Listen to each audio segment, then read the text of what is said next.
انہم یحکمون بظن وتخمین من غیر تحقیق و یقین ومداری.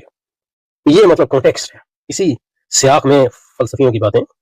فلسفی کو اسلام میں یہ فلسفہ جو ہے یونانی فلسفہ ہے، اس کا تحافہ امام غزالی نے کیا. اسی کے تناظر میں فلسفہ پڑھنا چاہیے. ہمارے بدقسمتی یہ ہے کہ فلسفہ تو پڑھایا جاتا ہے، تحافظ میں فلسفہ نہیں پڑھا جاتا، الا یہ کہ علم کلام میں جو ہے وہ آ جاتا ہے کافی حد تک، لیکن یہ یعنی کتنی بدنصیبی کی بات ہے کہ تحافظ الفلاسفہ جو ہے نہیں پڑھا جاتی.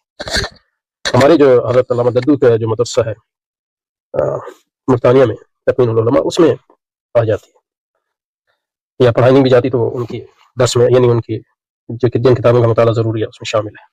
بہرحال ہدایت الحکمہ الفن الاول من الطبیعات للعلامہ اثیر الدین المفضل بن عمر الابہری المتبرز مع حاشیۃ الجدید المسمى درایۃ الحکمہ والمکلمہ فی علم الکلام من شعبۃ الکتب الدراسیہ مجلس المدینہ العلمیہ کراچی.